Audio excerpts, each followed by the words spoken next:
Welcome to our channel. Today, we will guide you through the process of changing your password in the Puma app on your phone.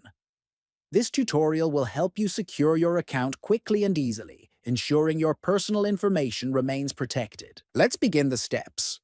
First, open the Puma app on your phone. Look at the bottom right corner and tap on the account icon. Then, from the menu, click on My Profile. Once you're in My Profile, tap on Profile Info. Next, select Change Password. You will be prompted to enter your current password first. Make sure you type it carefully to avoid any errors. Then, enter your new password.